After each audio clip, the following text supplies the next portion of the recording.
amigos.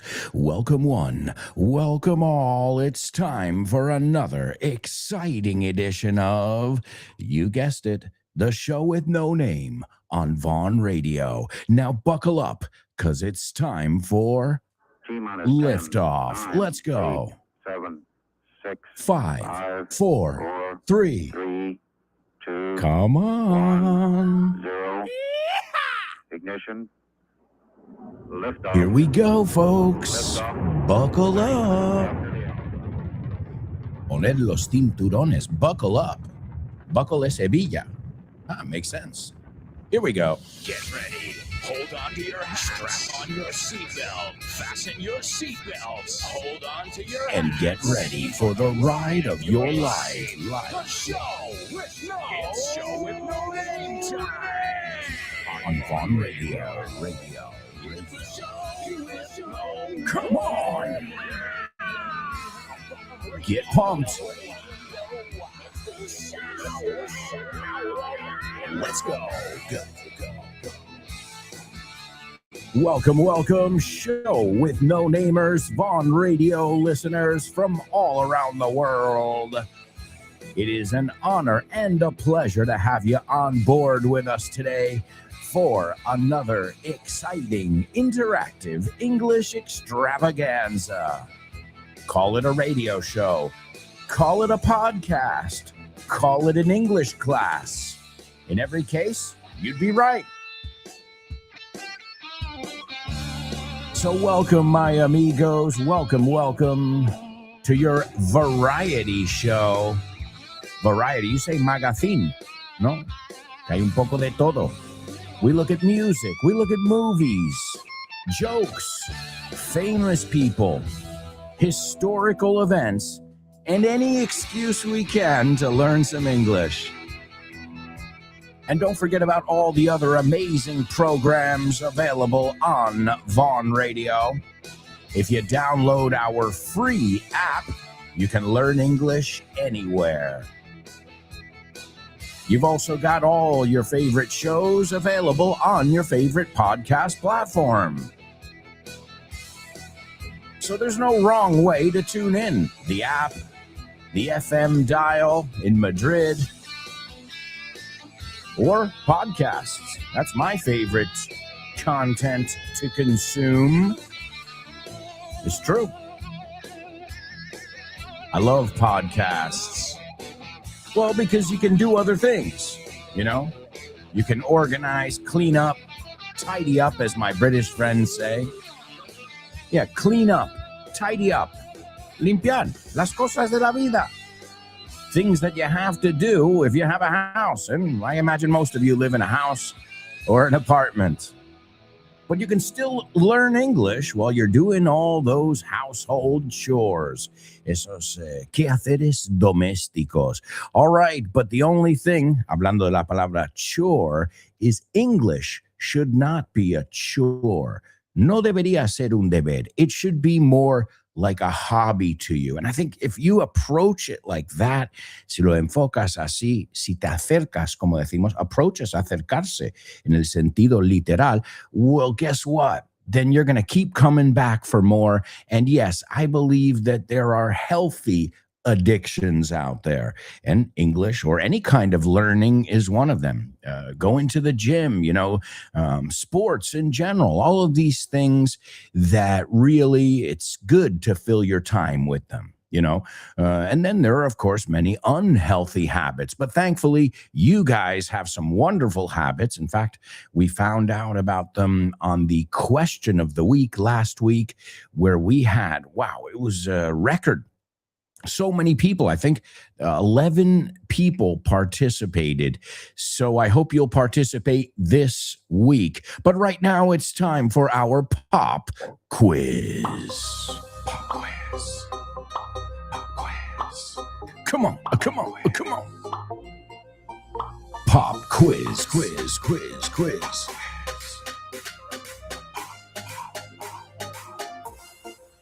Pop quiz. Yeah.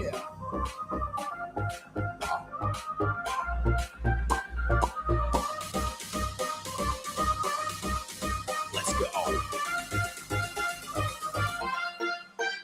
Pop quiz. Pop quiz. Pop quiz. Pop quiz. Pop quiz. Come on.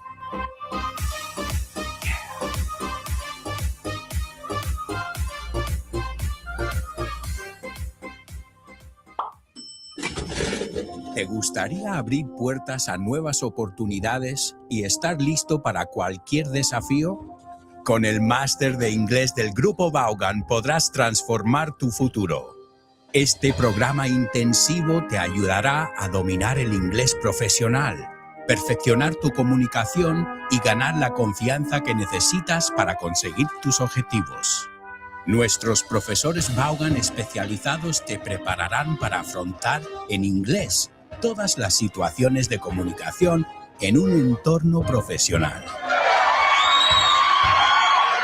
No dejes que el inglés sea una barrera. Invierte en tu futuro con el máster de inglés profesional del Grupo Vaughan. Llámanos al 91-133-5833 o entra en grupovaughan.com. That's right, folks. If you want to find out more about our master's program, about our summer camps, remember, they are filling up quickly. I'm not just saying that. I'm just saying that every year around this time, that becomes one of our most popular programs. I was going to say products, pero no me gusta la palabra products. One of our most popular programs. You've also got Vaughn Town. That's a camp for the kids, for the adults instead of the kids. So basically, you've got something for the whole family.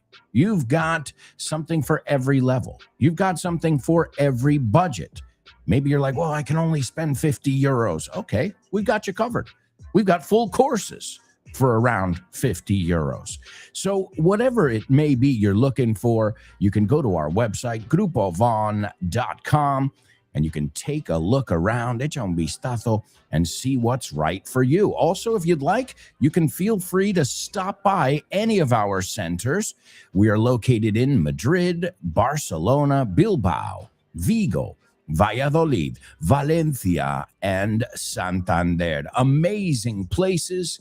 And of course, we'd love to meet you. So stop by. You can even get a complimentary, this is another way of saying free, a complimentary level test. So check it out. Again, if you can't stop by in person or you don't live in any of those amazing cities, you can also stop by our website, which is grupovon.com. And for you social media users, well, you can also find Grupo Vaughn on all the different social media platforms out there. All right. Also, coming up, mark your calendars. Now it's about a week away. And I'm talking about our May Vaughn Radio Trivia Night. It's taking place on May 5th. 2026, and it's hosted by Rob Grams and Andy Vaughn. A good time is guaranteed. I know it because even if they're not hosting a trivia night, I always have a good time with my amigos, Rob and Andy. They are also the hosts of the Lunchtime Show here on Vaughn Radio. And as you know, there's something about their chemistry, BFF, best friends forever. That's Rob and Andy. You can catch them every day on the Lunchtime Show, and make sure you join us on May 5th, 2026. Siempre digo el año, por si se repite. El 5 de mayo de 2026, we're going to be at the Toast Tap Room in Malasaña, and it's going to be tons of fun. Yeah, un buen rato. A good time will be had by all, como decimos. All right, so join us. It's free. It starts at 8, but get there around 7:30 if you can. I'm going to get there as soon as I can. I have a class, and then I'm going to jet over there. Irme volando, and I'm going to jet over there. So I hope you'll join us for this free event. It's a really awesome opportunity, not just to meet your teachers, but also to meet your fellow students. And it's a different kind of event. It's not like just going to a bar and having some beers. Okay, that's fun. But here, you're actually learning something. The whole, it's kind of like a communal thing. Like the whole bar is participating in the same activity. And that's really cool. It's a lot of fun. If you've never been, check it out. It's May 5th. Again, it's May 5th, 2026, 7:45. Well, it kicks off at 8, but 7:45, get there. The place is the Toast Tap Room, and you have all that information. You've got it available at your fingertips, a vuestro alcance, and it's real simple. You just go to Instagram, you go to X, even LinkedIn, and you can find all the information about that and much more. Just search for Grupo Vaughan or Grupo Von, whatever you want to call us. That's up to you. All right, amigos. All right, now we're going to do things a little bit out of order because I just realized that I said we're going to do our pop quiz. So yeah, we'll do our pop quiz first, and then we'll listen to our Say What soundbite, which is a section, well, that we usually do before that. But for some reason today, I'm switching it up. Don't ask me why. Don't ask me why. Maybe I'm still sleepy, even though I got up hours ago. Well, all right. Here we go, folks. As always, I'm going to give you a little excerpt from one of the materials that you can get at Von Tienda. Today, we're going to be taking a look at our translation book. It is a very complete material. You've got every structure. You've got the vocabulary you need to know. And it's really, I think, and not just I think, Richard Vaughan will be the first one to tell you it is the backbone of the Vaughan method. So if you have that, you have the translation booklet and you have the student manual, you've got the Vaughan method in your hands. Now, Richard will be the first one to tell you the method doesn't work without, a good teacher, or if you're teaching, well, then you've got to be disciplined. But obviously, he said to me, in fact, a couple of weeks ago, he goes, I could just hand anybody the Vaughan method. Toma, te lo paso. It doesn't mean anything. The vehicle is the teacher. So the idea, you want to see the Vaughan method. You want to go through all the different exercises. You can do that with the student manual. And then to put yourself to the test, you've got our awesome translation book. As always, listen carefully because I will have a couple questions for you after we listen to this audio. List 6. Hey, that's me. Ha habido un malentendido. There's been a misunderstanding. Ha habido varios problemas. There have been several problems. Ha sido un día difícil. It's been a tough day. He recibido mucha presión. I've received a lot of pressure. He tenido que tomar decisiones. I've had to make decisions. He tenido que ser duro con algunas personas. I've had to be tough with some people.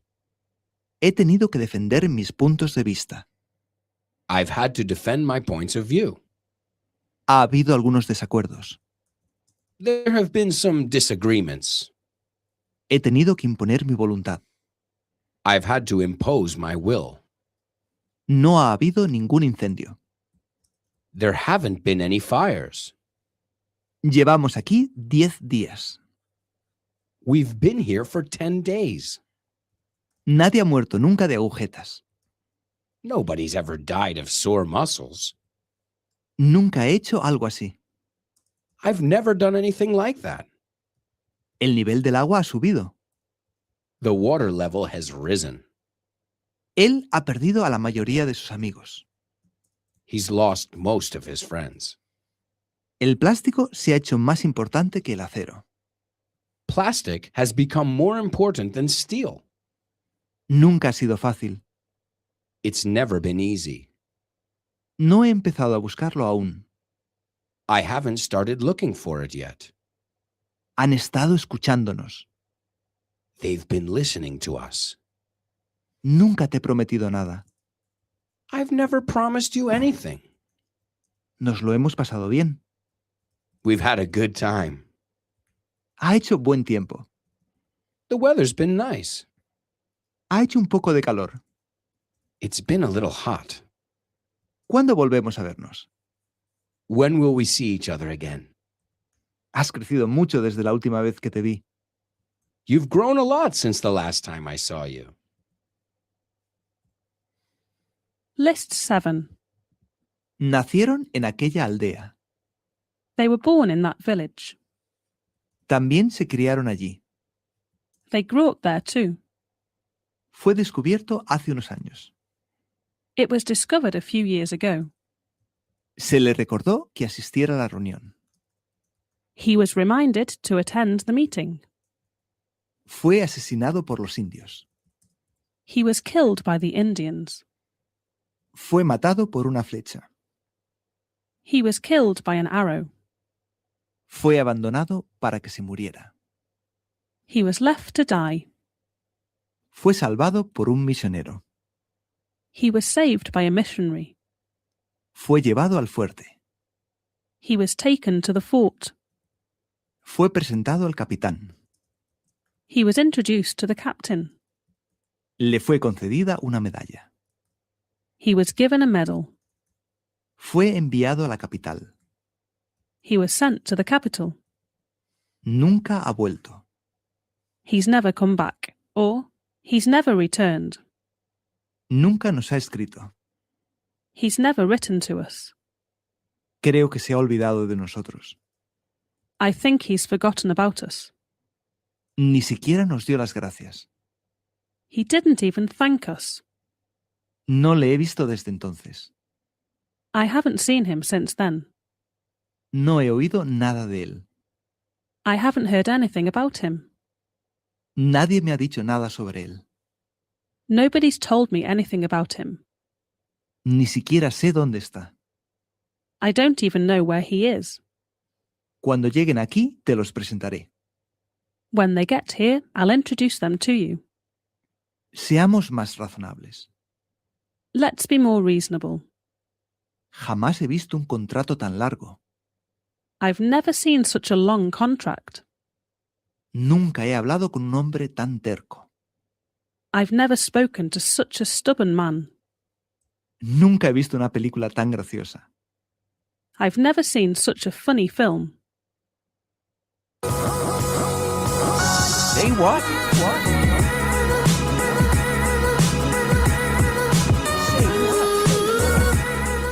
All right, folks. The Say What soundbite. Now we're talking. Ahora sí. All right, well, first, let me give you what I want from you in today's pop quiz. Again, those translations were coming straight from the Vaughan translation book. It is, man, you've got every structure. You've got the present continuous. You've got simple past, present perfect continuous. I mean, whatever you're looking for, whatever structure you need to know, you'll find in there. All right, number 1. Creo que ha habido un malentendido. A very diplomatic way of saying no te enteras. Right? Creo que ha habido un malentendido. Es básicamente frase hecha, ¿no? Number 2, you call them agujetas. It's this feeling when you've, you worked out just a little too much, right? Or you went, for a long hike. Un paseo por el monte. And you feel it the next day. Agujetas, you say. Use them in context. As always, use them in your own context. ¿Cuándo fue la última vez que tuviste agujetas? Y usa eso como ejemplo. All right, so the second one is agujetas, o tener agujetas. And the last one, we looked at the word listen there, que es escuchar. Well, I'm curious to see if you know the phrasal verb de escuchar, pero cuidado. Escuchar, pero a escondidas. Vamos, lo que viene a ser espiar, right? Escuchar disimuladamente. Me cuesta esa palabra, ¿eh? Okay? So, you've got a couple ways. De hecho, tengo 3 apuntado. 3 formas de decir escuchar, pero a escondidas, ¿no? Espiar. Ese escuchar. Okay? So, number 1, Creo que ha habido un malentendido. Number 2, can you use agujetas in English? And the last one, give us one of the ways to say escuchar a alguien disimuladamente. Me cuesta la vida esa palabra, ¿eh? Disimuladamente. Es que es muy larga. Also, folks, if you'd like to participate in our question of the week, remember, we're doing it on Thursday this week because, well, this is a special week because of Labor Day. So May 1st, you have El Puente de Mayo. So we're going to do it on the 30th, May 30th, which is Thursday. Send us a voice note. And what I want to know this week is, are you a big spender or are you thrifty? Do you bargain shop? To bargain shop is compare prices. Another way to say this too, os lo doy para vuestro audio, is to shop around. I'm looking for a new phone, so I'm shopping around.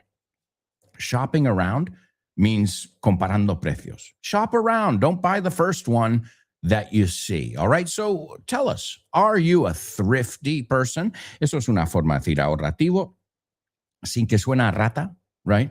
And also remember, a rat in English is un chivato, right? So a rat is not somebody who is stingy or tight-fisted or a penny pincher. Oh, Scrooge, right? A miser. Piensa, miserable, miser. So a good way to say it, if you're like me, I'm thrifty. Why? I have to be. It's not a choice. It's I have to be, keep track of, una palabra que vimos la semana pasada, muy importante, controlar, mantener la cuenta. I need to keep track of my expenses. So I am a thrifty person.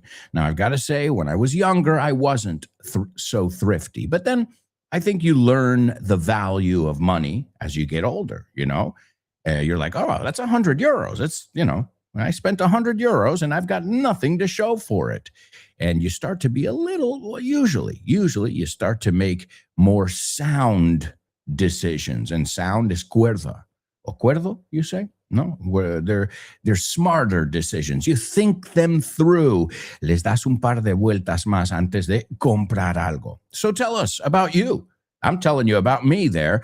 I've become quite thrifty. In fact, as many of you know, one of my nicknames is Abuela. That's right. Well, when I go shopping, I go with the cart, and I'm always checking for coupons. And I check unit prices, right? So, okay, ¿cuánto es por kilo? Because that's something my grandma taught me too. She goes, oh, no, it's not the price, because here you get 20% more and it's cheaper. So you have to look at unit price. So if it's per liter, per kilo, per load, ¿no? Cuando hacemos lavamos la ropa, una colada, they give it to you per load. No, a load of laundry. Por cada colada, pues esto es lo que te cuesta la colada. So, my amigos, I look forward to hearing from all of you. We've already had some students participate over the weekend. Keep up the great work. Awesome stuff. All right, let me give you the Say What soundbite as well, and then we're all caught up. Ahora, cuando todo esto estamos actualizadísimos. Is that a word? Oh, my God. And then you guys say that English is difficult. Actualizadísimo. No me sale. Estamos actualizados. Muy actualizados. And, well, as always, I want you to listen carefully, and I want to see what you can extract from this audio. Here it is for the first time. There's a character that I play on that show, the sidekick of Scooby-Doo for the past 17 or 18 years, and his name is Shaggy. And Shaggy would like to say a few words to the young people out there, all right? All right, folks. A voice that I think anybody in the United States would recognize in an instant. What's this person talking about? What's going on? Tell me in your best English. And when we come back, we've got a lot of stuff to cover. We're going to listen to that for a second time. We'll also check your pop quiz answers and so much more. We've got famous birthdays. Name that movie. Name that lyric, and many more challenges up ahead. So, if I were you guys, I wouldn't even think of going anywhere. Say it with me in 3, 2, 1. Stick around.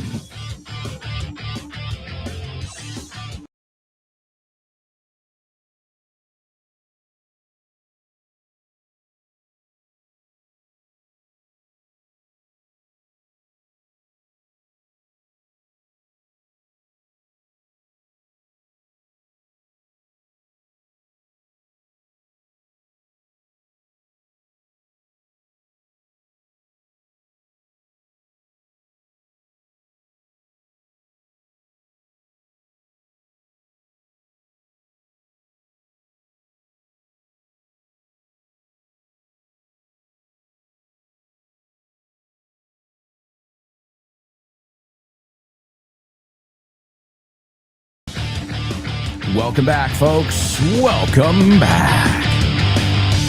This is part 2 of today's show with no name on Vaughn Radio. Don't forget to tune into all our amazing programs. You've got the Pro Bow Show with Rob Grams, where you get a daily dose of real English, not English teacher English, real English. Then you get a master class with Fitz, our teacher trainer. That's right. We have all come through the Fitz filter, como lo llamo yo, el filtro Fitz.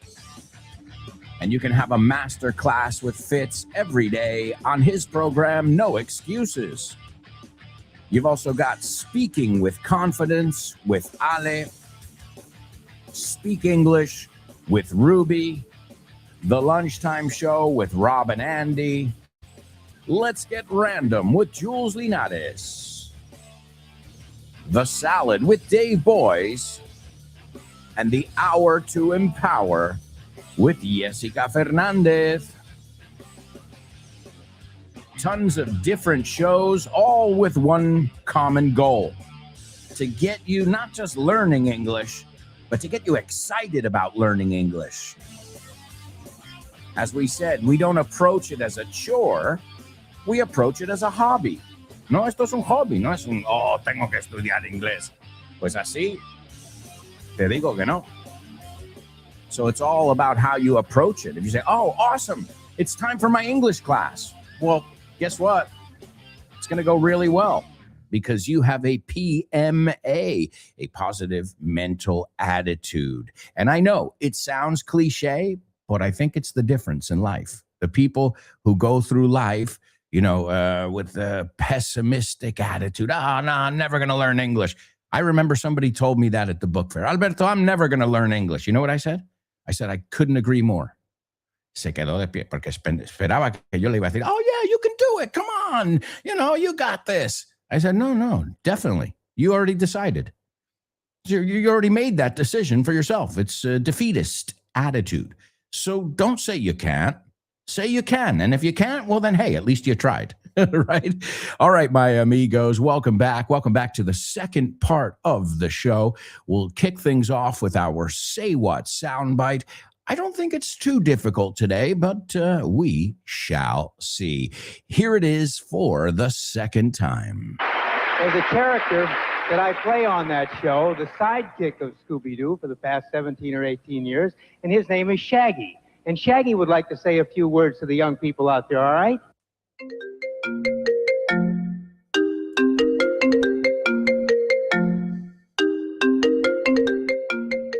Hey, Damian, what's crack-a-lackin', buddy? Hey, Alberto, I was planning to do some sports this week. What about playing baseball? Ooh, baseball. I love it. But I'm not sure yet. Can we touch base next week? Touch base. Estamos en contacto, ¿no? Hablamos en algún momento. Yeah, okay. Let's touch base. Okay, what about basketball? Do you want to play basketball? Oh, man, I love basketball. It's one of my favorite sports. But I don't know if I can this weekend Because I've already got plans. Oh, man, that's the way the ball bounces. That's the way the ball bounces. Así están las cosas, ¿no? Así bota la pelota. Así bota la pelota. That's the way the ball bounces. I love that expression. Okay, what about tennis? Do you want to play tennis? Well, I love tennis, but I'm not really a good player. If you don't mind playing with a novice, the ball's in your court, buddy.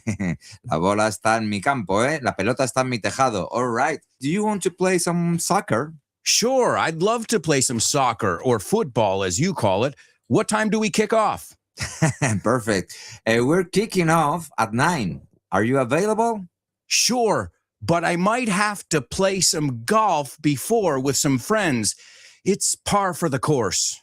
It's par for the course. Es lo normal, ¿no? Es lo normalito, lo que se hace. Mhm. Okay, what about billiards? Do you like playing billiards?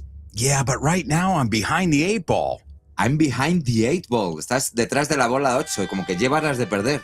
Yeah, wow, a lot of idiomatic expressions here. Muy buenas expresiones. Si es que así da gusto aprender inglés con un profe como Alberto y un poquito de creatividad, tienes This Book is the Shit. El mejor libro para aprender inglés que te has echado a la cara in your life.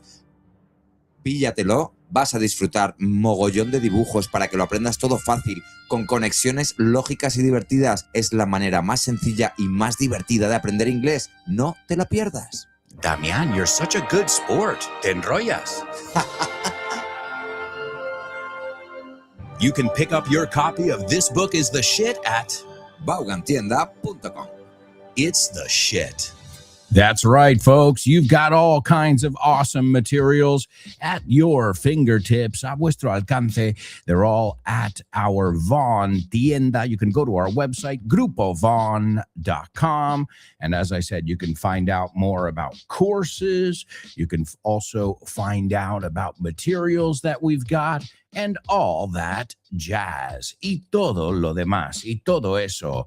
All right, let's take a look now. We are going to take a look at today's pop quiz. Again, this is coming from our translation booklet. It is, wow, it is really such an amazing material. I can't recommend it enough. I use it all the time in class. Yeah, I have it here with me. In fact, we're going to take a look at some translations right now with el haber. Now, not haber, déjame verlo. No, esto es el haber, H-A-B-E-R.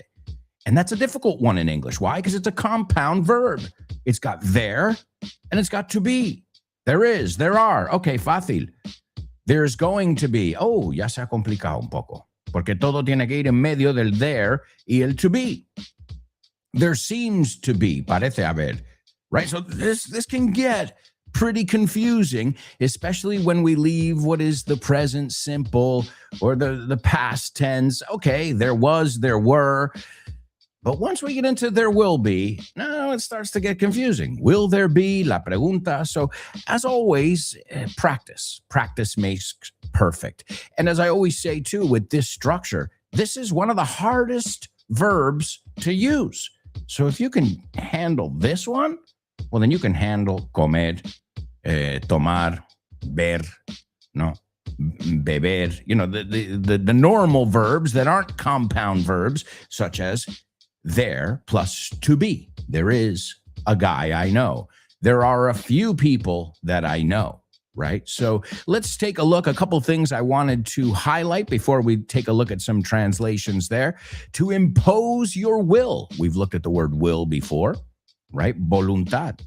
How would you say estoy dispuesto a hacerlo? I'm willing to do it. Si queremos rematar, hay una frase hecha. I'm ready and willing. I'm ready and willing. Y ya hemos visto muchas veces, a ver si os acordáis, querer es poder. Wanting is canning. Pues tuve una alumna que lo decía así. No, not wanting is canning. Where there's a will, termínalo tú. There's a way. Where there's a will, there's a way. We also looked at the word rise versus raise. Oh, this is a confusing one, even for native speakers. Well, firstly, raise is a regular verb. So es con ed, right? He raised his hand in class, right? I told them to raise their hand. So it's raise Raised, raised. The other one, rise. Esa es súper irregular. Every day the sun rises. Yesterday, the sun rose. Eso es, lo has dicho bien. Se levantó. Yesterday, the sun rose. And lately? Lately, the sun has, porque es tercera persona, has risen. No risen, risen. And the difference, aside from one of them being regular and one of them being irregular, is that you raise something. Things rise by themselves, right? Por eso it's raise your hand. You're making an effort to do something, right? The sun rises by itself. Nobody's pushing it. So think about this. If it's acted on, if something acts on it, then it's raise. If something doesn't act on it, it's rise. The difference between a transitive and intransitive verb, okay? But again, as I said, people get confused. And then if you look at the verb, well, as a noun, we use it interchangeably in British and American English cuando hablamos de un incremento salarial. So the British say, I asked for a rise. I asked for a pay rise. Americans would say, I asked for a raise.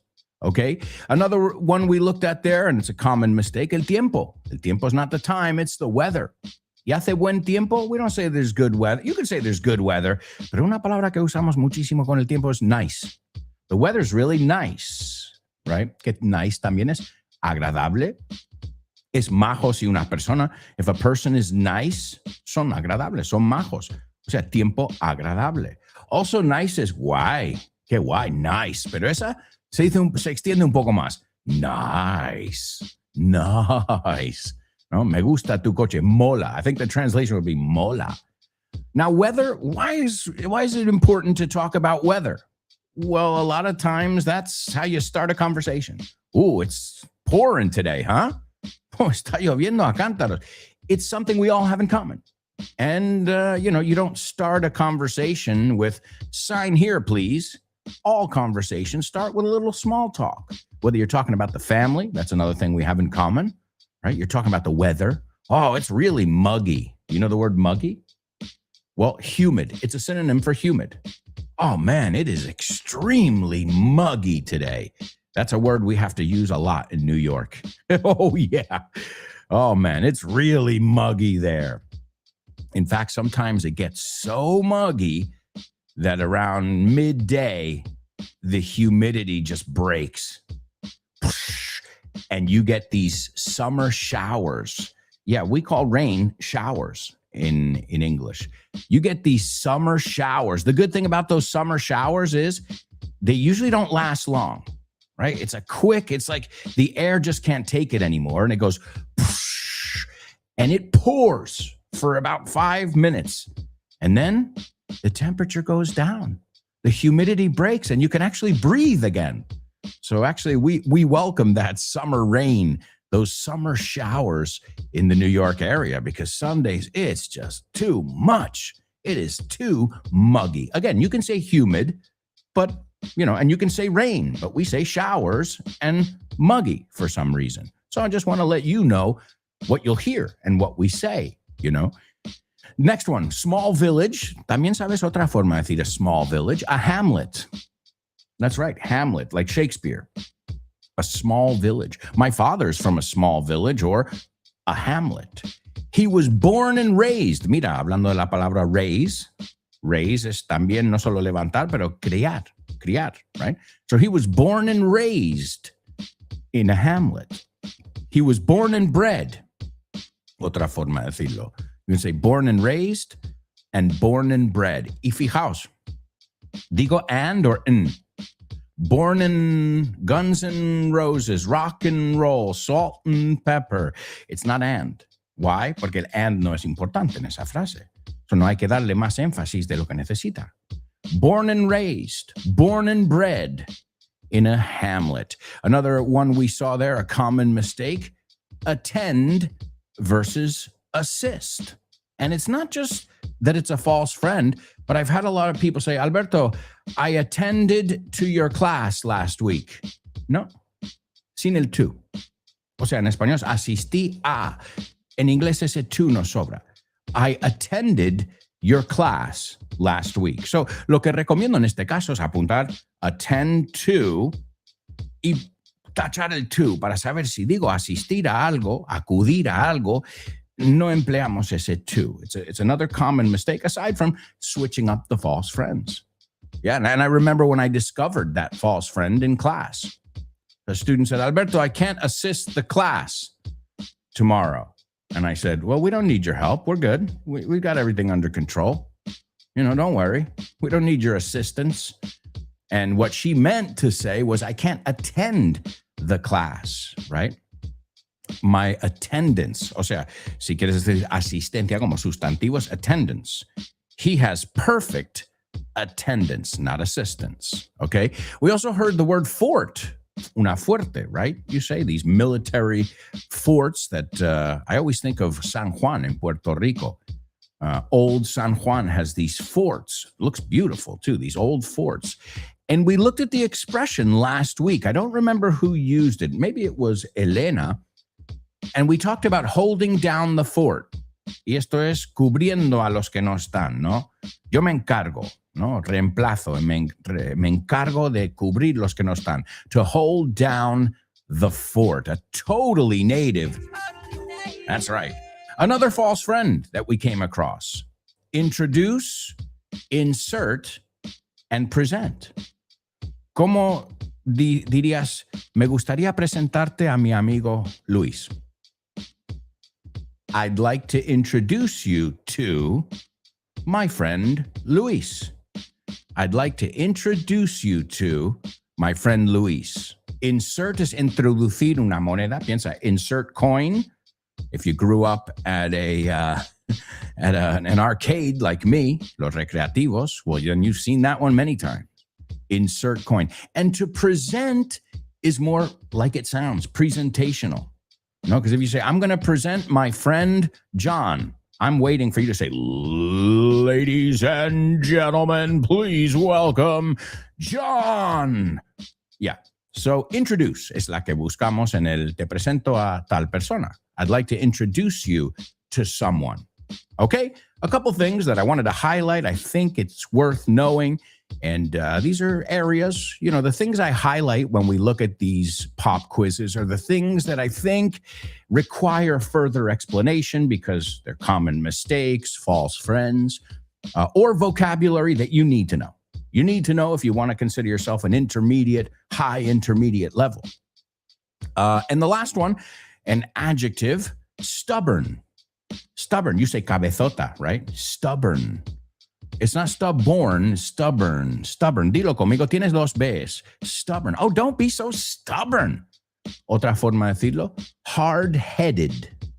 Oh, man, he's so hard-headed. He's so stubborn.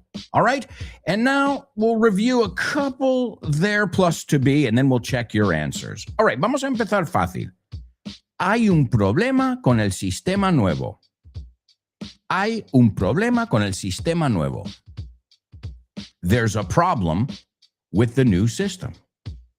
There's a problem, there is, porque es uno, e incontables con there is. Right? There's some water in the fridge. So, there's a problem with the new system. ¿Cómo me lo harías en pregunta? Is there a problem with the new system? Is there, la pregunta. Vamos a ponerlo en plural. Hay problemas con el sistema nuevo. There are some problems, el some, acuérdate, some con afirmaciones.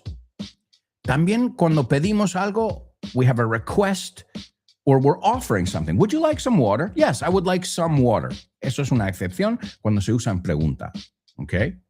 So, lo verás en preguntas, pero otra vez con esa excepción de si ofreces algo o te están ofreciendo o pides, ¿no? Both sides of that interaction. So, hay problemas con el nuevo sistema. There are some problems with the new system. ¿Cómo lo harías en pregunta? Are there any problems with the new system? Are there any preguntas y negaciones, right? Are there any problems with the new system? Yeah, there are some problems with the new system. Vamos a ponerlo en pasado. Hubo una explosión anoche. there was, uno, right? There was an explosion last night. There was an explosion last night. ¿Me lo puedes poner en pregunta? ¿Hubo una explosión? Was there? Was there? So there was, afirmamos. Was there an explosion last night? Yeah, there was an explosion last night. How would you say, había varios explosiones? There were several. Varios is several, no several. There were several explosions last night. Pregúntame. Were there any explosions last night? Yeah. There were several. Varios. Okay, let's try a more difficult one. Debería haber más sillas. Debería haber más sillas. There should be more chairs. There aren't enough. No hay lo suficiente. There should be more chairs. ¿Me lo puedes poner en pregunta? Should there be? Should there be more chairs? Yeah. There should be more chairs. Okay. Puede que haya una solución. ¿Ves? Te he dicho que esto se complica. Puede que haya una solución. There may be a solution. There may be a solution. ¿Ok? A ver, otra más. Tiene que haber al menos 3. Tiene que haber al menos 3. There have to be at least 3. There have to be at least 3. ¿Y la pregunta? Esto es difícil, ¿eh? Has there to be? No. Have there to be? No. Do there have to be? Do there have to be 3 chairs? Yeah, there have to be at least 3. Vamos a ponerlo en singular. ¿Ok? Tiene que haber una forma de resolverlo. Vosotros. Tiene que haber una forma de resolverlo. There has to be, ¿no? El there have to be es con plurales, pues con singular. There has to be, tiene que haber. There has to be a solution. There has to be a way to solve it. Ask me. Does there have to be a solution? Does there have to be a way to solve it? So again, don't stress. I know it's a complicated verb to master. But if you can master this verb, el haber, as you call it in Spanish, then you can master any other irregular or any other normal verb, right? This is what I would call the mother of all verbs. All right, let's see who's with us here in the house and ready to rock. We've got Born to Iron Man checking in. What's up, Born to Iron Man? Always ready to rock. He says, hello, friends. What's up, buddy? And he's also participating in today's pop quiz. Let's see how he did. He says, I think there has been a misunderstanding. Absolutely. Y lo podemos contraer. There's. Y ahora me dices, pero ¿cómo sé que no es there is? Por la palabra que le sigue. So you'll know which one it is because there's only one that can go after it. So there's been a misunderstanding. There's been a misunderstanding. I think que he dicho, ¿cómo lo haríamos en pregunta? ¿Ves? Ya se complica. Rizamos el rizo un poco. Has there been? O sea, plural, have there been any misunderstandings? Or has there been a misunderstanding? Bastante fácil. Cambiamos el has por el have, right? Cuando es tercera persona. So, I think there's been a misunderstanding. Has there been a misunderstanding? Yes, there's been a misunderstanding. Great job. The next one, he says it's normal to be sore after a marathon. Absolutely. Sore. S-O-R-E. And this is a really good word to know because it's also the word we use for mal perdedor. Oh, come on, man. You're a sore loser. Un perdedor dolido. Don't be a sore loser. Sore. You're just sore because they told you can't come. So, otra vez, no solo en el aspecto físico, me duelen los músculos, pero también dolido, como, me ha dolido el alma. I'm sore. Don't be a sore loser. So, yes, it's normal to be sore También se puede decir to have sore muscles, pero los dos te valen. Yo te puedo decir perfectamente, oh man, I am sore. O I have sore muscles. So what do I have to do? Estirarse. You know this one? Well, I have to stretch or stretch out, right? They say it's good to stretch before and after your workout. But of course, anytime you leave your comfort zone, you're inviting sore muscles. That's also a good thing because if your muscles are sore, it means they're growing, right? So it's one of those good pains that we have. Let's see. And the last one, he says, are you a damn gossiper? A gossiper. I love it. Alguien que hace chismorreo. Are you a gossiper? Please don't eavesdrop behind the curtains. Wow. Great job, buddy. So yes, to eavesdrop. Es una palabra rara. Eavesdrop. Como una sola palabra. Eavesdrop. You can also say to listen in on. Because to listen, are you listening? I'm talking to you. But if I say, are you listening in on us? ¿No estás espiando? ¿Estás poniendo el oído? So to listen in on. And you can also say to spy on. No como espiar. I think they're spying on us. But that could be because they're watching you. I mean, to listen in on es escuchar a escondidas. So to eavesdrop, or the phrasal verb to listen in on. Excellent job. Wow. I can't believe it, folks, but we are halfway through the show.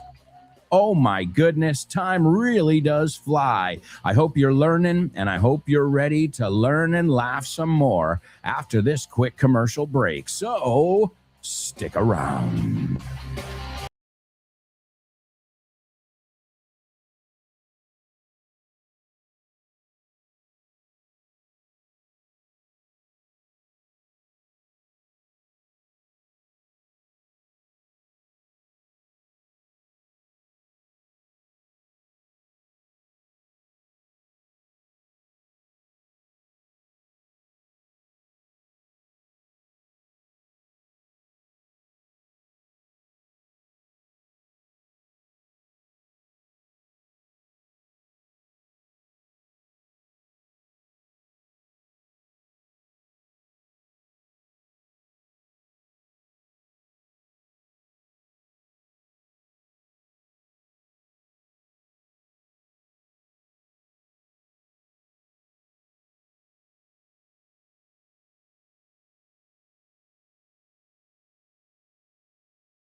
Welcome back, folks. Welcome back. This is the second half of today's show with no name. Wow. We've already flown through part 1 and part 2. Consider this like a basketball game. There are 4 quarters. All right, amigos, in this part of the show, we're going to kick things off with a section where we look at words that tend to be a bit confusing. Words that often throw my students off. To throw off, not throw up. To throw up, vomitar. To throw off, to confuse. Desconcertar, confundir. But that's exactly why we look at these words and demystify them on the show. That's our homophone section. Also, we'll listen to our Say What soundbite. We'll give it another listen. That'll be the 3rd listen. Hopefully somebody will be able to get it down word for word. I don't think it's that difficult, but we shall see. Also, we've got real reviews. That's right. Real reviews is a part where I get Google reviews, normally bad ones. And this way we take a look at how people really speak. Because when people are pissed off, they speak from the heart. So we'll take a look at all the vocabulary that we can learn there as well. Plus, we've got our spelling bee and so much more. Tons and tons of stuff to cover here on the show in the second half. Let's kick things off with Homophones on the show with no name. Homophones, homophones on the show with no name. It's homophones time, cause homophones rhyme. They sound the same on the show with no name. The show with no name. Homophones on the show with no name. Cause homophones time, cause homophones rhyme. They sound the same on the show with no name. The show with no name. The show with no name. The show with no name. That's right, amigos. It's homophones or not. You tell me. We're going to take a look at two words, two very common words today. And I want to know, A, what the words are, and B, if they sound exactly the same or not. Now, the first word is avión. Avión. Okay. It's also a flat surface. Plano. Okay. So, plano. It's also llano, ¿no? Necesito una superficie. Surface, ojo con la pronunciación de esa palabra, dilo conmigo, por favor. No es surface, sino excuse me, sir. Surface. Surface is fis, no es face. Surface. On the surface, he's a nice guy. All right, so it's plano if we're talking about elevation, right? What else? Allanar, so also it's the verb, allanar, hacer algo que sea plano, okay? And yeah, it's got other uses as well, but avión, plano, llano, hacer plano, ¿no? Allanar, apisonar, me pone aquí también. So that is number one, the first word. The second word is sencillo, simple. También es como pedirías, quiero una pizza margarita o quiero una hamburguesa, pero sin más, ¿no? La versión sin los adornos. So, sencillo, simple. What else? Pura y dura. Si lo ponemos como adjetivo, es pura y dura. Liso. A la vista, también. Y veremos todos los ejemplos aquí. Okay. También es llanura. So that's an interesting one. All right. And again, it's a really good one to know. You're like, quiero un bagel, pero sin semillas. Pues eso es como lo pedirías. Con la palabra sin adornos, esa segunda palabra. Sin sazonar, sin condimentar, pone aquí. ¿No? También si hablamos de una persona, le llamamos así, es soso, o del montón. ¿No? Es otro del montón, no tiene nada especial, simple, ¿no? Para verlo así. Sencillo, simple. All right, that is the second word. Let's see if you're familiar with these two words and if they sound exactly the same or not. All right, also let me give you the say what soundbite. Tricky one today because I see nobody's even got a synopsis on it. So I didn't think it was going to be that difficult, but I guess it is. Well, good luck. Here it is for the third time. There's a character that I play on that show, the sidekick of Scooby-Doo for the past 17 or 18 years, and his name is Shaggy. And Shaggy would like to say a few words to the young people out there, all right? Me pregunta el del chiringuito si quiero hacer kitesurf o wakeboard, o si prefiero tomarme un bitter cass antes. Me acaba de decir 5 palabras en inglés. Kite, que significa cometa, surf, que es obviamente hacer surf, pero también significa oleaje. Wake, que es estela, en este caso la estela del barco. Board es tabla y bitter es amargo. Y justo antes, cuando le pregunté si hablaba inglés, me dijo... ¡Pero patatero! Sabemos mucho más inglés de lo que creemos. Solo nos falta asimilarlo y situarlo. Aprende a aprender inglés en cualquier lugar con This Book is the Milk y su secuela This Book is the Milk 2. Te enseñaremos cómo enfocar el inglés, aprovechando todo el inglés que tenemos alrededor y de una manera divertida y adictiva. The Remilk ahora se llama This Book is the Milk Too y viene con audio y nueva portada. Descúbrelos ya en vaughantienda.com. That's right, folks. Stop by our website. It's grupovon.com. Also, whatever social media platform you use, we're there. So you can just go to your search bar and punch in grupovon.com, whether it's Facebook, X, what's the other ones? Instagram, LinkedIn. I know Vaughn uses LinkedIn quite a bit. I guess that's the professional social media site. Well, either way, whatever one you use, well, even YouTube, if you watch YouTube, we've got tons and tons of videos for you on YouTube as well. So make sure you're following, and this way you get the full experience, aside from finding out about special deals, events, and all that jazz. All right, let's go on over here to our group chat, and we've got Born to Iron Man holding down the fort today. Born to Iron Man. Let's see. He gives us the two words correctly. Good job. Excellent. And he says they sound alike. Okay, voy a decir, es un avión sin adornos. No, el que va a Area 51, de hecho, de Las Vegas.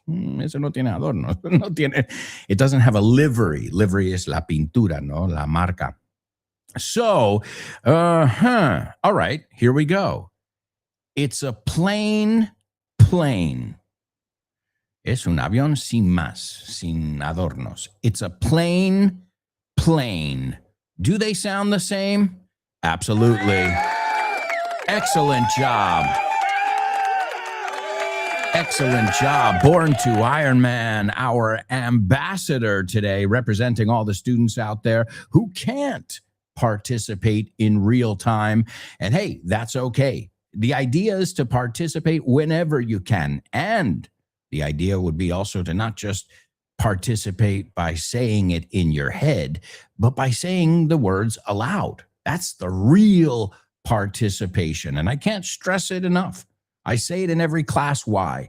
Because that's the part we're missing. So if you can just find those moments in this show, or when Fitz is explaining some structure or some pronunciation thing like the word surface que vimos antes. Vamos, si te digo las veces que he oído surface es lo que oigo. Y no es ni sur ni face. It's surface. So again, that's your cue. Eso es cuando te toca a ti decir, voy a decirlo, a ver si me sale tal como lo ha dicho Alberto. O Fitz, o quien sea. Surface. Okay? Because believe me, if we highlight something, it's because we know that it's a problem area.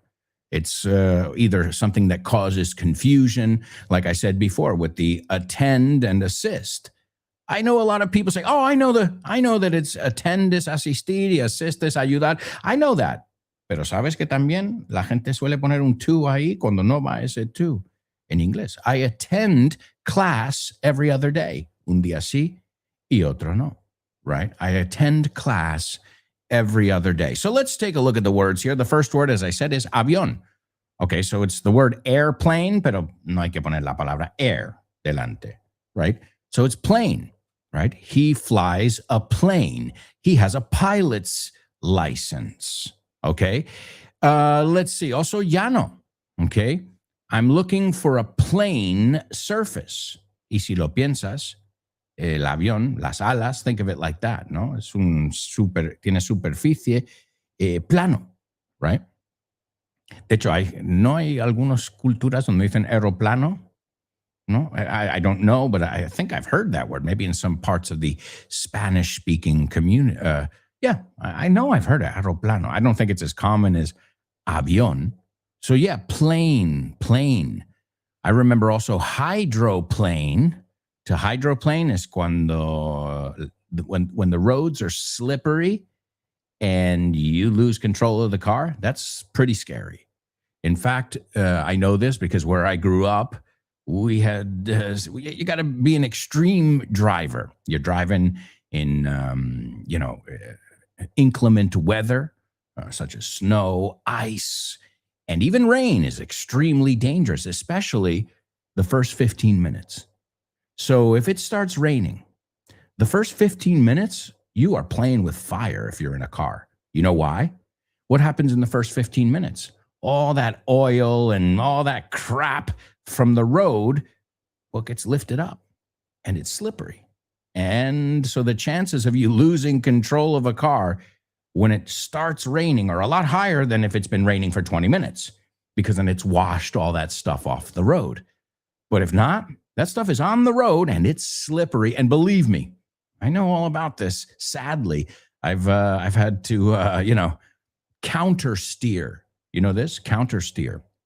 Si el coche se va para un lado, tienes que compensar y manejarlo hacia el otro lado. And never hit the brakes. If you lose control of the car, rule number 1, don't hit the brakes. Oh, especially if it's icy or slippery.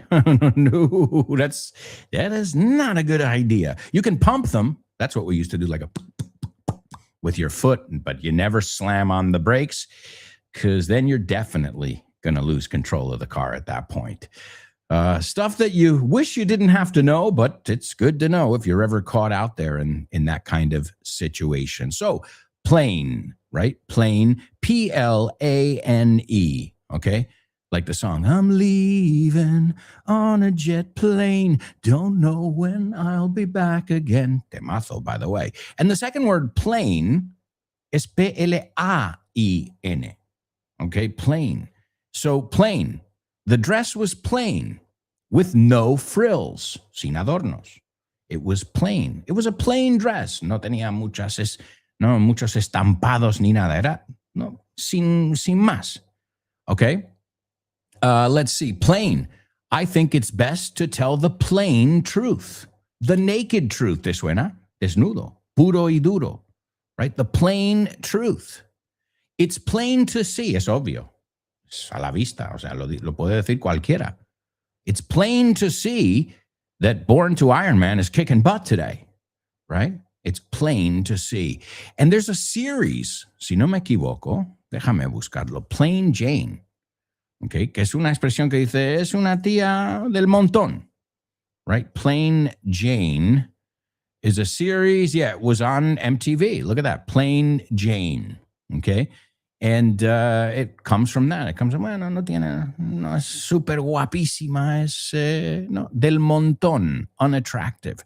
But again, if I ask you for a plain bagel, I'm saying I don't want a sesame bagel. I don't want a poppy bagel. Poppy es amapola. I don't want an everything bagel. Ooh, those are delicious. Esos tiene ajo, tiene de todo. Now, let me tell you something. If you eat an everything bagel, make sure you have your toothbrush with you, because your breath, man, it's going to be kicking after that. So I always go with a plain bagel, even though I love sesame seeds and I love poppy seeds. But what's the problem with those? Well, they don't stink like the garlic and the onion that's on the everything bagel, but they get stuck in your teeth.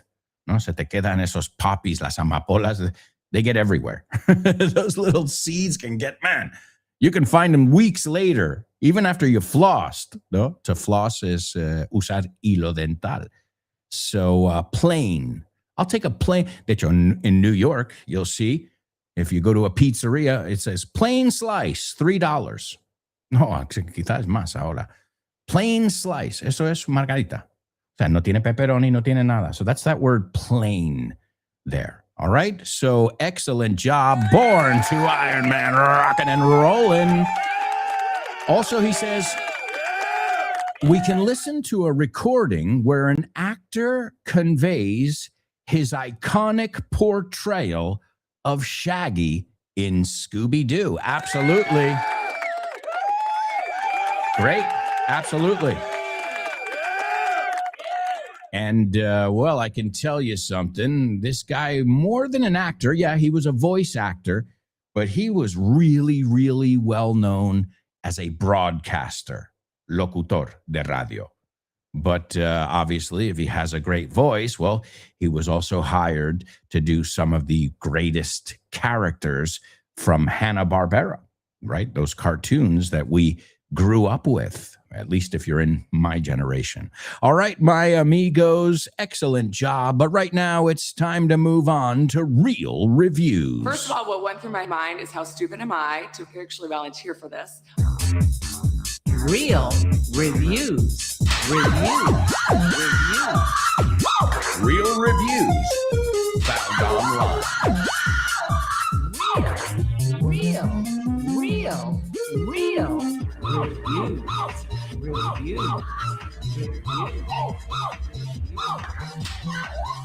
It was unbelievably painful. That's right, folks. Unbelievably painful. And today we are going to a stationery store. ¿Stationary? ¿Como que no se mueve? Well, no. Tenemos otro homófono ahí. So, stationary, inmóvil, inerte, estacionado. Right? Stationary. Stationary. Que se escribe con A-R-Y. O sea, la palabra station, como estación de tren, con la palabra A-R-Y, ¿no? Es una palabra, stationary. Okay, that means estacionado, right? Makes sense, like in Spanish. Pero si cambiamos esa A una E, y suena exactamente igual, de hecho lo he escrito mal y me he dado cuenta en el guión. He puesto stationary con A y es con E. Well, stationery is material de papelería, right? I remember my dad used to have stationery with his name on it. From the desk of Diego Alonso. So a stationery store, you say papelería. Stationery con E-R-Y. Stationery con A-R-Y, que otra vez suenan exactamente igual, es que no se mueve. Okay? So we're going to the papelería. Stationery con E, de hecho lo cambio ya para... Pero ves, suenan tan igual que yo no me enteré. Digo, ¿tengo la A aquí o la E? Y al buscarlo es la E, no la A, como lo he puesto. Well, this is a stationery store, and our first reviewer said, this place is such a ripoff. A ripoff es un timo, right? Y se usa como verbo también. I got ripped off. They ripped me off. Me timaron. Okay? So we can use it as a noun. What a ripoff. He always rips people off. Okay? También to rip off es copiar. Piensa de ripear un DVD. But you'll know from the context. Here he's saying es carísimo, ¿no? Te timan, te engañan. This place is such a ripoff. The quoted price, quoted es que te dicen esto es lo que va a costar, ¿no? Un presupuesto, you would say. The quoted price is different from the actual charged price. There's nothing I hate more than that. I'm like, no, but you told me 1,000. Now you're telling me 1,200. What happened? What happened there? This guy literally charged me an arm and a leg. You say un ojo de la cara o un huevo, you say in Spanish, que me di cuenta. Yo pensaba, ¿cuánto cuesta un huevo? And alguien me ha dicho, no esos huevos. I'm like, okay, gotcha. Porque yo les digo, cuesta un huevo. Digo, los huevos, hombre, pueden ser que son más caros hoy en día, pero no es la cosa. Cuesta caviar, lo entiendo, pero alguien me dijo ya, no, Alberto, you're talking about eggs that you fry.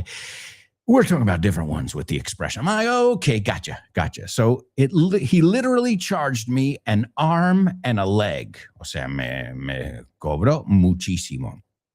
Go elsewhere. Elsewhere es a otro lugar. Go elsewhere because the staff tried to nickel and dime you here. And I've used this word many times. Well, nickel. If I had a nickel for every time I heard that, si tuviera 5 céntimos. So a nickel, 5 céntimos. A dime, 10 céntimos. But to nickel and dime somebody is drenarles en pequeñas cantidades. Okay, pues 10 céntimos. Airlines, Ticketmaster, right? They're like, oh, $10 this charge, $10. You're like, you're nickel and diming me here. O sea, me estás cobrando por todo, por respirar. To nickel and dime somebody. Se usa como verbo, right? Aquí pone drenar en pequeñas cantidades. So te dicen, okay, your hotel in Las Vegas is 60 euros. You got it for $60 a night. Yeah, and then you've got the resort fee. El cobro por resort, que es la nueva, que puede ser más que eso. So you're like, wait a second. What's going on here? So Las Vegas is a perfect example, has been recently under scrutiny because they're nickel and diming everyone, and nobody wants to be nickel and dimed. Nobody. I can tell you that right now. Let's see. The next reviewer said, someone at the register. Now, the British say the till. We call it the register. Someone at the register here seems mentally unwell. O sea, está mal de la cabeza. Una forma muy, muy diplomática de decir, no está bien del coco. So someone at the register here seems mentally unwell. Oh, God, that's not good. He couldn't give me a receipt. A receipt is el ticket. Remember, a ticket for us is billete o entrada, right? No es receipt, el ticket de compra. Can I have a receipt, please? So he couldn't give me a receipt for proof of postage. Postage es los sellos que hay que ponerle, ¿no? Para mandarlo, the postage. And their $5 service fee. Ahí tienes el nickel and diming. Then he turned extremely aggressive. Oh boy. And yelled at me. Me echó una bronca. When I didn't want to leave my package. Cuando decidí no dejar mi paquete, ¿no? Para mandarlo. Because at stationery stores, usually you can send things. They have like a FedEx, counter or something. So it's very common that when you go to a stationery store, aside from selling stationery and cards and things like that, well, at the same time, you also have, shipping. You can ship something FedEx or UPS or whatever. And then this person says, the clerk is unhinged. And that's a word, I think Elena used it a couple weeks ago. Unhinged, volátil, inestable. Okay, mentally unstable. Y se usa bastante hoy en día esta palabra. Man, he was unhinged. Y si lo vemos en el sentido literal, pues sin bisagras. O sea, una puerta que hace, se mueve en el viento, se cae. No hay orden, no hay nada controlándolo. So unhinged. Wow. Okay, so it sounds like they're overcharging everybody. They're nickel and diming everybody. And it sounds like the clerk, el dependiente, is not a very nice guy. And I read many, many comments that said the same thing. I always say that when we talk about these things. If you see a comment once, anybody had a bad day. But if you see the same comment over and over and over, you're like, okay, guess what? If it walks like a duck and quacks like a duck, it's a duck. All right, amigos, we've got to go. I can't believe it. We have got to go to our final commercial break. Jeez. My God, time is really flying by on today's show. When we come back, we'll take a look at today's Double Trouble. We've got our Say What soundbite for the fourth and final time. Born to Iron Man, you're on the right track. Vas por buen camino ahí.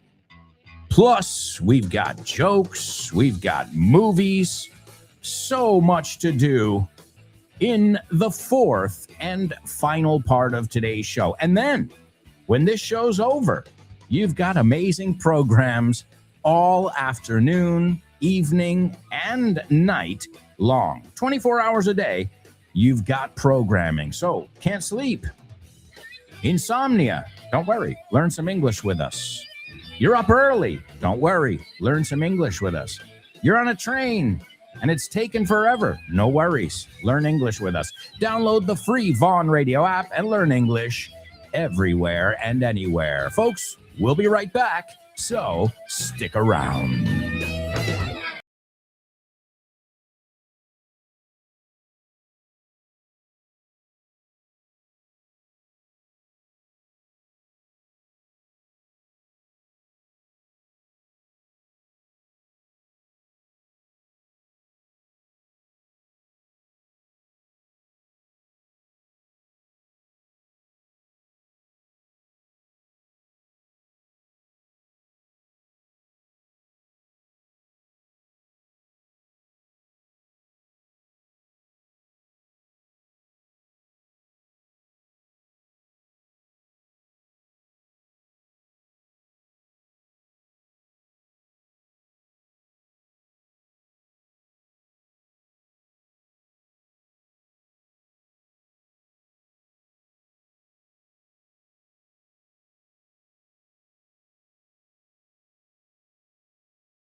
Yes, welcome back, folks.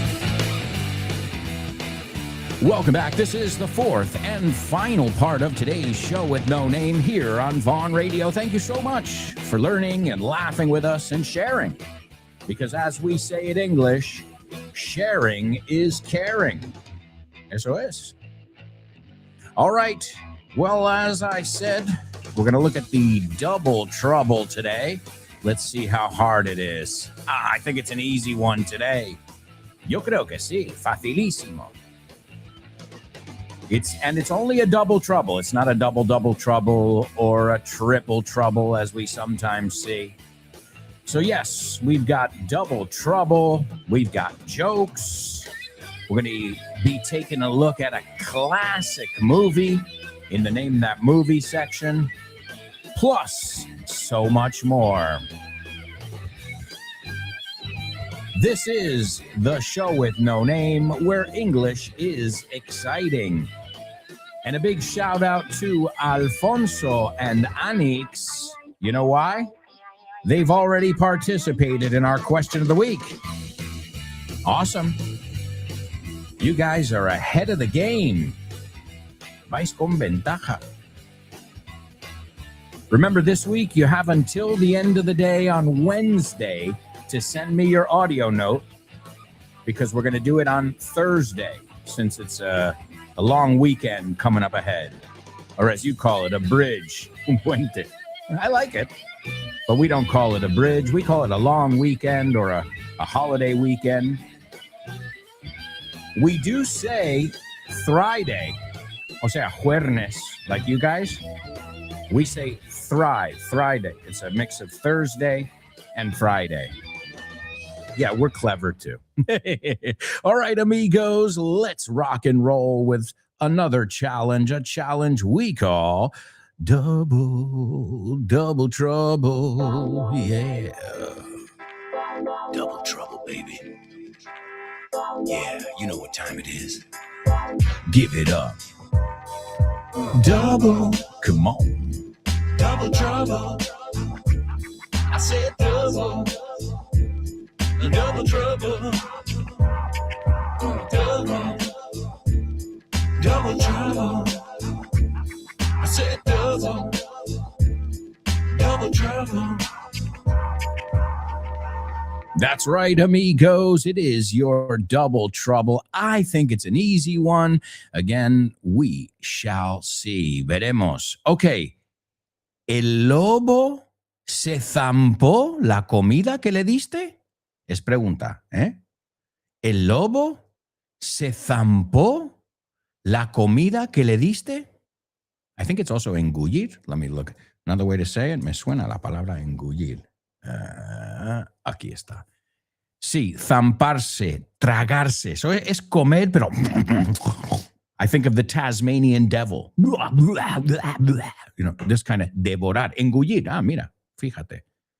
In Argentina, morfarse. Oh, I didn't know that one. So, zamparse algo, tragárselo, devorar. We can say you devoured that, man. Eso también lo usamos. So, zampar. De hecho, me acuerdo cuando vine a España, todo el mundo, voy a zampar. I'm like, what does that mean? And they're like, voy a comer. I'm like, pero a mí no me enseñaron la palabra zampar, ni currar. So, it's kind of funny. They're like, se dice trabajar y se dice comer, tragar. Y digo, y zampar, y currar, right? So, it's interesting. One thing is what they teach you in class, at least in the United States, and another thing is what you guys really say. So, I think it's an easy one, but we shall see. ¿El lobo se zampó la comida que le diste? ¿Ok? ¿Engulló, se dice? ¿O me lo estoy inventando? Lo estoy intentando conjugar sin saber. ¿Devoró? ¿El lobo devoró la comida que le diste? All right, that's your double trouble. Remember, it's not your average translation. It's a translation where you have to use the same word twice. So good luck. All right, also let me give you the Say What soundbite. Here it is for the fourth and final time. There's a character that I play on that show, the sidekick of Scooby-Doo for the past 17 or 18 years, and his name is Shaggy. And Shaggy would like to say a few words to the young people out there, all right? Listen carefully. Can you hear that? No. Listen closer. I'm not talking about the birds chirping.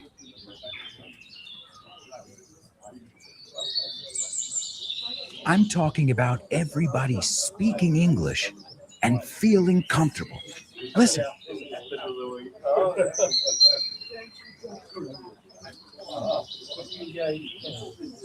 This is what it's like at Vaughn Town, a peaceful place where you can really learn English and lose your inhibitions.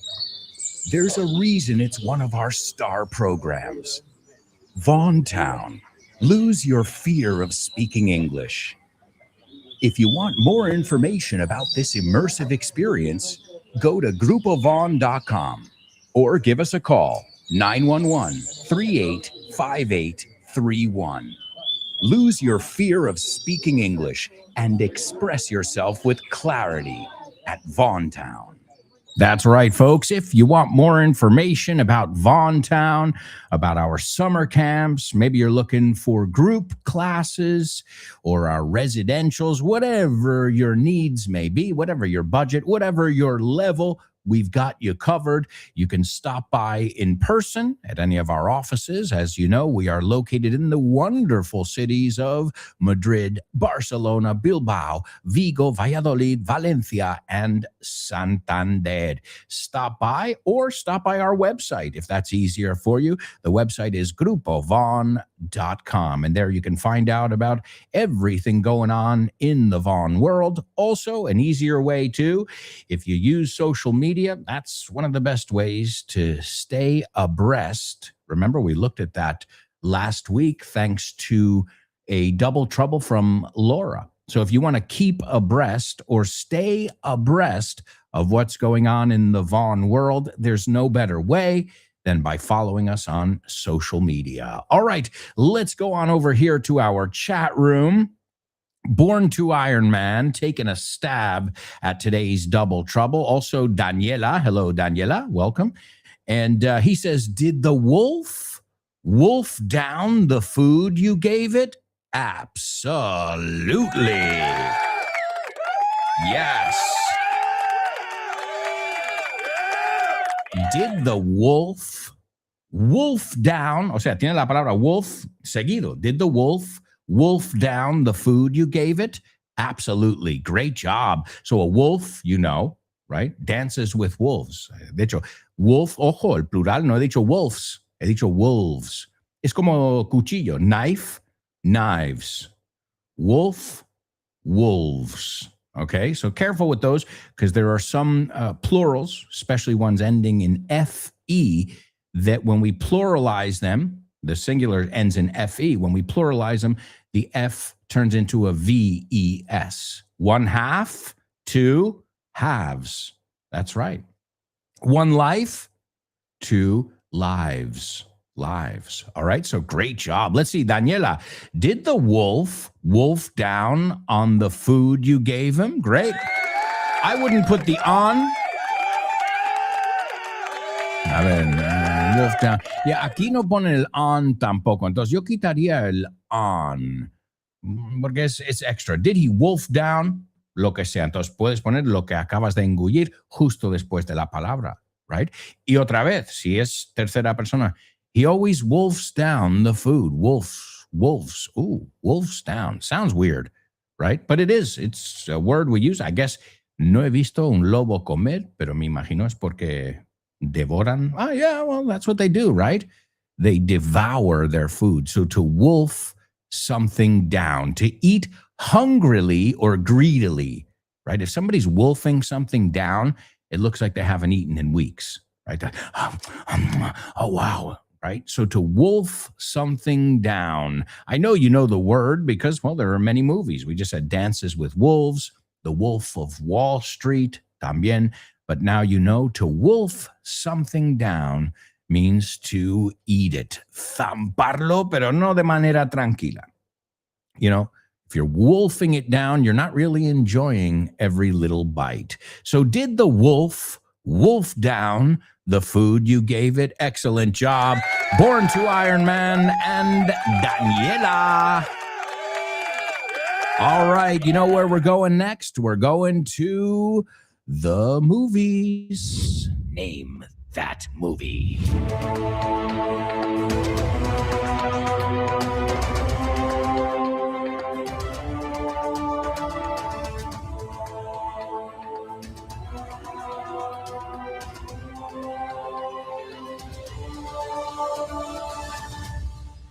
All right, let's see what we've got over here in today's Name That Movie. Now, this is basically showing you how we learned English. Now, of course, we didn't have the script because when I was a kid, there was no internet, so you couldn't go to IMDb. But you learn from watching the movie and listening and seeing the context. And yeah, they always say, oh, you learn English from your parents. Yeah, partly. Also from the TV, also from movies, also from music. And that's why I always incorporate those things from pop culture into the classes here on the radio, because that's how we learned, right? That's how you learned many, many things as well. So, hey, and it's fun. Who doesn't want to be entertained at the same time, right? All right, so here we go. A middle-aged New England associate professor and his wife, with the help of alcohol, use their young guests to fuel anguish and emotional pain towards each other over the course of a distressing night. Oh, wow. So a middle-aged in your 40s, 50s, right? A middle-aged New England. Now, New England is in the northeast of the United States. New England, USA. Let's see what part. I always forget. So yes, New England is a region consisting of 6 states in the northeastern United States: Connecticut, Maine, Massachusetts, New Hampshire, Rhode Island, and Vermont. Okay. De hecho, New England, any of you followed the NFL, you had the New England Patriots, right? New England. Why? Well, this was the first area that was, settled by the English, right? So they called it New England, naturally. And everywhere you go, you'll see traces of England, right? When I grew up, I lived in Sussex County, El Condado de Sussex. I know people who lived in Essex. Those are British places. So you'll get a lot of that, especially in the Northeast, which was the first area that was settled in the United States by Europeans, I should say. Okay. So a middle-aged New England associate professor, okay, and his wife. So associate professor, ¿cómo se dice associate professor? Profesor titular, adjunta. Well, eso es en Argentina. Well, that's another way of saying a university professor. And his wife, with the help of alcohol, used their young guests, sus invitados. Remember, if you're the host, eres el anfitrión. If you're the guest, el invitado. Y además, eso funciona en un programa de televisión también. Right? The host es el presentador, the guest es el invitado. Pues también en tu casa si haces a dinner party. So they use their young guests to fuel es fuel, pero se pronuncia fuel. Dilo conmigo, por favor. Fuel anguish. ¿Te suena? Angustia, right? To fuel, and fuel means, ¿no? Ponerle fuel a eso, ¿no? So to fuel anguish and emotional pain towards, no towards, towards. Dilo conmigo, la W como lo comemos, towards. And emotional pain towards each other over the course of a distressing night. Una noche a lo largo de eso, over the course of a distressing night, angustiante. So I guess this is all about anguish here and distress Yeah, well, it is a classic. I don't think anybody got it over here. Let's see. Daniela says, hi, everyone. Sorry to barge in like that. Toma, totally native. To barge in. Entrar. Oh, ya llegó. Good word there. Sorry to barge in like that without saying hi first. Don't worry. All right, so let's take a look at the scene from this movie. I don't think anybody got it. Well, I'll give it to you. The movie is called, and it's based on a book, Who's Afraid of Virginia Woolf? Aha! We looked at the word wolf before. Who's Afraid of Virginia Woolf? And this is a movie that came out in 1966, directed by Mike Nichols, the same director as The Graduate. Here's to you, Mrs. Robinson. Jesus loves you more than you will know. Oh, oh, oh. And this movie stars Elizabeth Taylor. That's right. Richard Burton and George Siegel. Again, it is a classic, which is based on a classic book, Who's Afraid of Virginia Woolf? And it came out in 1966. Oh, and I didn't know that. It is rated X, o sea, que tiene un rating pretty crazy there. All right. And the play, it's originally from a play. I said a book, but really a play. And it's a very popular play, at least in the United States.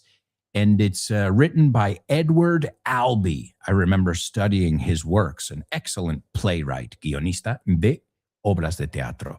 All right, let's take a look at the scene from Who's Afraid of Virginia Woolf? And George takes a corner far too fast. This is the stage direction, indicaciones. George takes a corner far too fast, tossing everyone in the car from side to side. O sea, coge una curva con demasiada velocidad y todos no les tira de un lado para otro en el coche. And Martha says, aren't you going to apologize? No vas a pedir perdón. And George says, it's not my fault. The road should have been straight.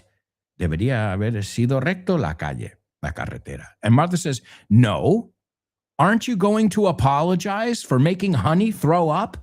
Vimos la palabra throw up, vomitar. Por hacerle vomitar a Honey? And George says, I didn't make her throw up. No fue yo que la hice vomitar.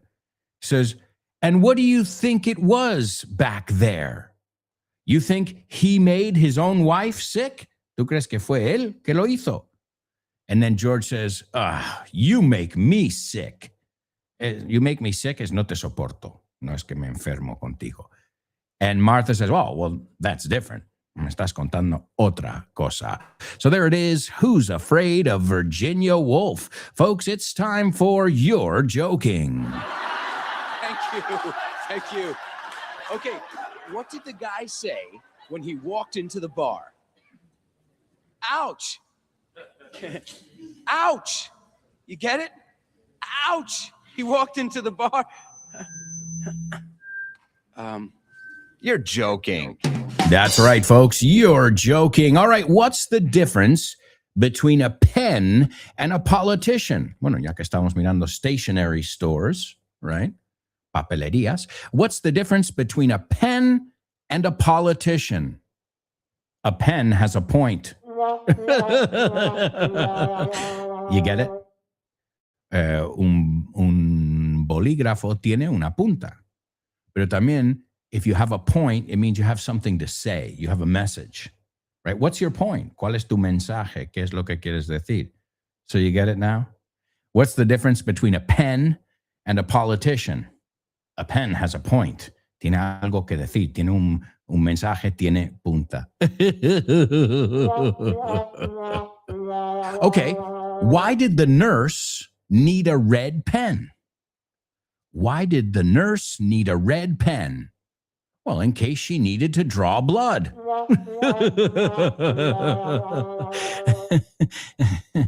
No, you get it, at least? In case she needed to draw blood. Por si necesitaba dibujar sangre. But also to draw es sacar. Además de dibujar y además de empatar, to draw blood is sacar sangre. So if you're going to donate blood, they have to draw blood. You get it now? Why did the nurse need a red pen? In case she needed to draw blood. I know, very, very punny, but folks, we need to move on to famous birthday trivia.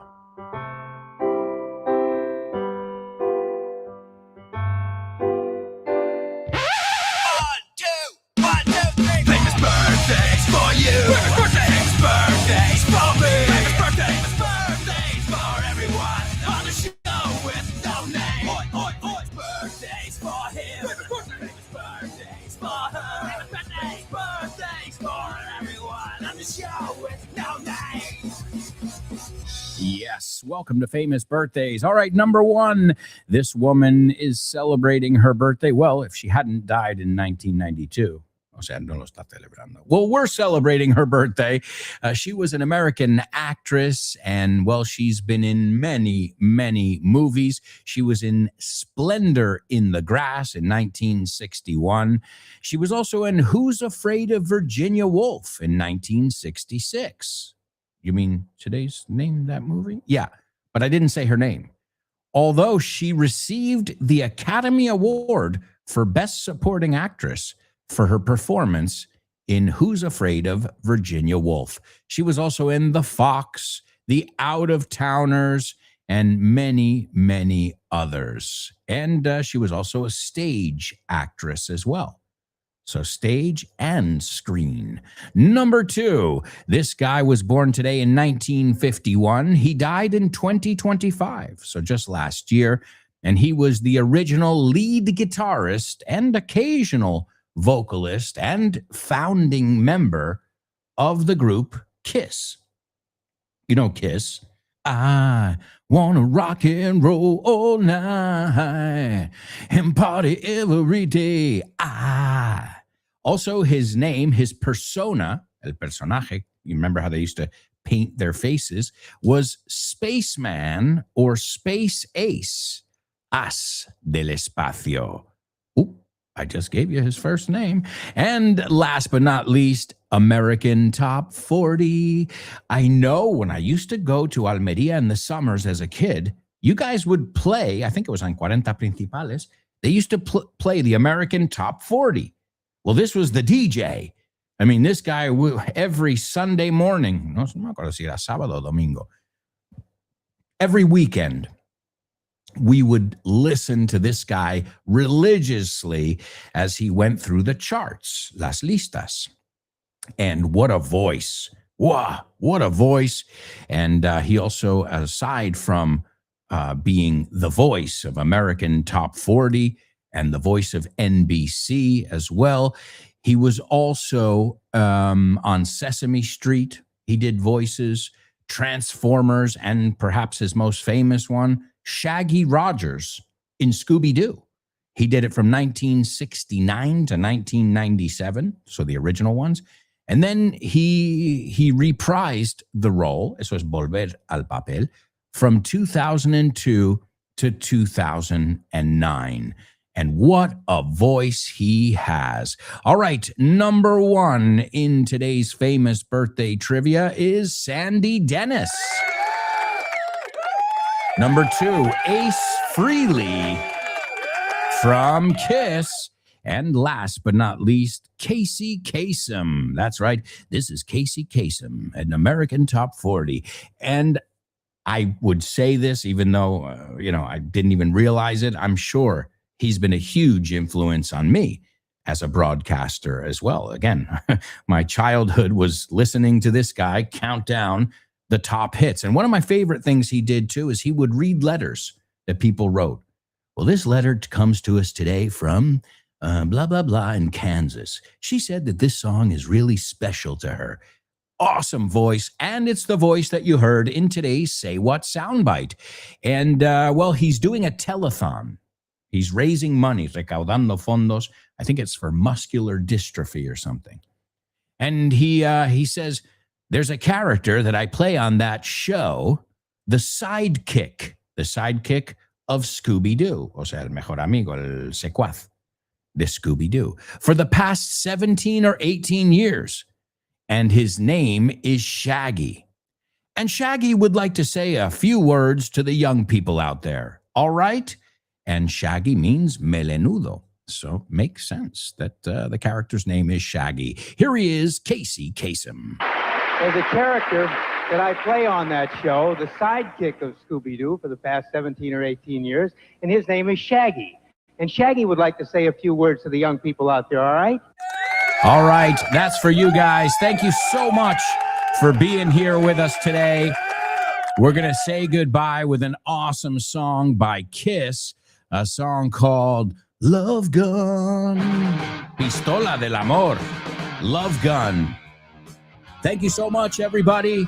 Don't forget to participate in our question of the week. And stay tuned for more exciting English. Ciao for now. Come on.